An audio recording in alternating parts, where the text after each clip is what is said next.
Is this thing on? Welcome back to Big Mouth, and fancy seeing you here, and you are very welcome, my friends, and especially my enemies. Come in, grab a pew, grab a chair, grab a sofa, sit by me, and we are going to debate today on Sunday's edition of the dceu Daily about Lex Luthor. We are going to pit Michael Rosenbaum's version on Smallville versus Jesse Eisenberg's version. And then afterwards, I'm going to read an article from Collider about the Superman cameo on Shazam and how the original plan was to actually have Henry Cavill there. Now, I've spoken about this before, but I didn't read the article to you. But first, let's do this. Let's compare Michael Rosenbaum's Lex Luthor versus Jesse Eisenberg. First of all, Jesse Eisenberg is one of the most talented actors of this generation. There is no question about that. When he was cast as Lex Luthor, I was absolutely shocked, stunned, because I don't know about you or any other casting people, but when you look to cast Lex Luthor, you look at actors like Vincent D'Onofrio, who plays Kingpin in Daredevil. He would be a perfect Lex Luthor, an absolutely perfect Lex Luthor. And when you look at the Lex Luthor from Superman, the animated series, that would be more of the kind of actor you would choose. Vincent would absolutely nail it because he has menace as well, and he's been a brilliant Kingpin, hasn't he? So I was very surprised by the casting. Now, a lot of people who didn't like the casting say that Eisenberg's performance wasn't good. No. Eisenberg's performance was amazing. It was an outstanding performance. I get the idea. He's manipulating Batman. He's manipulating Superman to fight. It's a great plan. I also love the way he despises Superman because he sees him as a god. And he compares him to his father. It's all very brilliant. But for me, Eisenberg isn't Lex Luthor. If he played a random villain, it would have been amazing. He's just not Lex Luthor. Also, the wigs they gave him weren't great. He should have been bald from the very beginning. Also, there's a bit of confusion for me in what Lex he actually is in BVS, because it looks like is he Lex Luthor or is he Alexander Luthor? And it looks like his father is Alexander Luthor and he's Lex, or the other way around. I didn't really understand. And at first I had this theory that as the franchise continued with Zack Snyder, David S. Goyer and Chris Terrio, that actually they would actually reveal that he has a father who's also called Lex or Alexander or whatever. And maybe they would make him the main Lex Luthor and he's kind of Lex Jr., if you like. And he mentions his father quite a lot in Batman v Superman. So I kind of understood that maybe he wasn't the Lex Luthor and maybe he's Alexander Luthor's son. So I was kind of confused about that as well. But in terms of the writing for the character, the problem is a lot of people said he was kind of like the Riddler at times. He would make certain gestures and noises with his mouth that reminded people of the original Adam West Batman version of Riddler.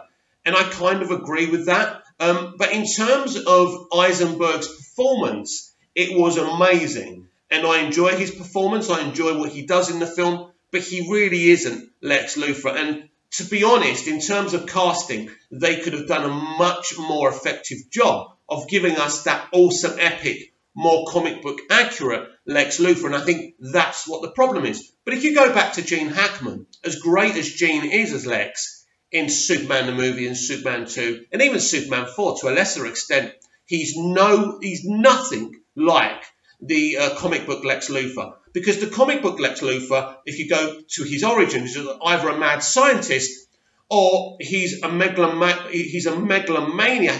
maniacal kind of rich businessman who wants to control everything and hates Superman because Superman has powers and he doesn't. He believes he should be the chosen one.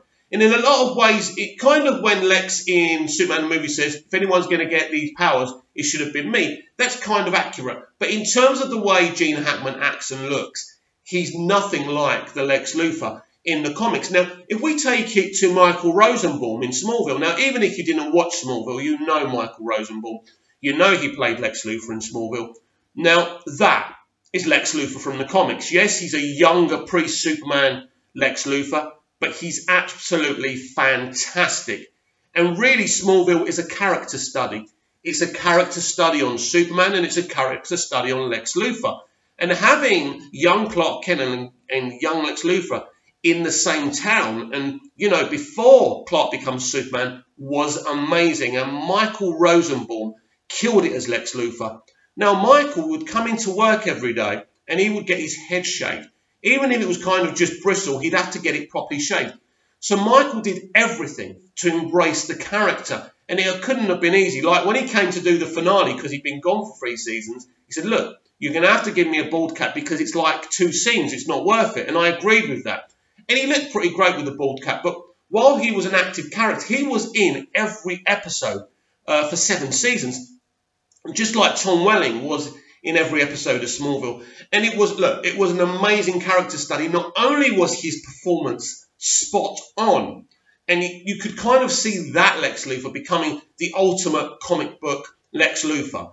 And it really worked. It was a step-by-step character study, as it was on Clark Kent. And it really, really worked. He is the ultimate Lex Luthor because he acts and he looks like how Lex should be. Now in Smallville, Lex becomes bald through the meteor shower in the pilot. The meteorite, basically the meteor shower is a kryptonite shower that literally kind of engulfs the whole town. It was a great concept by Alfred Gough and Miles Miller. So you even had a great reason why he's bald. Now, in the Superman comics, Lex Luthor does meet Superboy before he becomes Superman, and they're friends at first, but kind of a chemical explosion makes him bald. So again, you've got this reason why he's bald. So with Jesse's version of Lex Luthor on Batman v Superman, it's different. Basically, he just shaves his head in prison, which is actually a kind of cameo, an Easter egg of the Smallville Season 3 finale, because Lionel Luthor, Lex Luthor's father in Smallville, played by the fantastic John Glover, actually gets his head shaved. So I think that because basically Zack Snyder always said that he loved Smallville, that Smallville was flying the flag for Superman while there was no other kind of media on Superman. And I know that Zack's kids absolutely adored Smallville and watched it, and he would watch it with them. So he was very, very he knew about Smallville. So basically, for me, the first mistake was not having him bald, and he didn't really act like Lex Luthor. It was listen, there's nothing wrong with being different to the comics or being more original on your narrative on a character, but for me, it simply didn't work for the mainstream fans, for the comic book fans. I think people who love the film for what it is absolutely love Eisenberg as Lex Luthor. I love his performance. I love the actor. He's an absolute talent, but he's not really Lex Luthor. So that's my criticism of it. It's nothing to do with Jesse's performance. Now, Jesse was quoted saying last year that he's listened to what the fans had to say, and he said, listen, I think that maybe I got it a bit wrong in my performance, and I'm quite happy if they bring me back to listen to the fans and play a kind of Lex Luthor that the fans want me to play. Now, I think this is very humbling by Jesse Eisenberg. Now, what is the future for Jesse Eisenberg's Lex Luthor? Has he got one? Now, I've spoken to you before. I'm not sure if I mentioned this on one of my videos. I think I have. But basically, there are rumours that they're looking to do a Lex Luthor DC Black Label movie, as long as with the rumour that they're going to do a Darkseid standalone movie for the Black Label too. But I think that maybe the Lex Luthor film might come after the Joker movie, depending if that's successful. And I think we all know that's going to be successful. We've all seen the trailer and we're all very, very excited about that. So in terms, look, people have different opinions. I think that Michael Rosenbaum's Lex Luthor is far superior. Now, the argument, if you're defending Jesse's version of Lex, is that you can actually say, well, Michael had 7 seasons to perfect it and develop this character. And that's very true. But it's not just that. It was the writing. It was the development. It was the relationship he had with Clark. But also, as I say, he looks and he behaves how a potential a pre-Superman Lex Luthor should behave. And I just feel that too many people just didn't see Lex Luthor within this actor, and I think that was the problem. It was a curious piece of casting from the very beginning. And, you know, basically you're making a Batman and Superman film. You basically can cast whoever you want. So many people want to play this character because as an actor, he's got so much food and drink. What I mean is there's so much kind of ways you can play this and get so much out of it as a performer, as a creative, as an artist. He's a great character. And I think Michael Rosenbaum just showed, and the writing from Alan Miles on Smallville showed the potential of what a great Lex Luthor can be. And for me, I would have cast Michael. Now, people would have said, yeah, but, you know, people get confused. And is it a Lex from Smallville? There's no confusion. This is an actor playing Lex Luthor in the DCEU. It's a different Lex Luthor. It's a fully formed Lex Luthor. It wouldn't have been an issue. But then, as I say, Vincent D'Froncio, and I know I'm not pronouncing his surname correctly, would have been a perfect Lex Luthor. But in terms of Jesse Eisenberg's performance, in terms of the writing, it's great and it works for that film. It really does. I love him. I think he does a great job. But when you look at him, you don't see Lex Luthor. And for me, this is the major issue. So I don't personally know what the future for this character is. But I do know one thing. We need Lex Luthor in the DCEU. They need to do something. They need to cast him.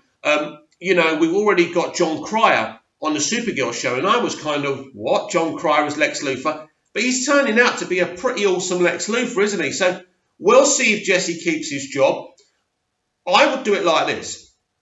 Keep Jesse and do what I suggested before. Say that, because they never actually say, you know, Jesse's Lex Luthor never says, my dad's now dead. It's kind of in a way that he's vanished. He's somewhere in the background. So bring the Lex Luthor Senior in, and you can actually make him the kind of overarching Lex, and you can have Eisenberg's version as the junior, so you can have their relationship, if you like. That's what I'd do. That's how I'd change it, but it'd be very interesting what they do with Lex Luthor. So what I'd say is that Michael Rosenbaum is absolutely, in my opinion, it doesn't have to be your opinion, as I keep on saying about social media, YouTube, Twitter, and everything.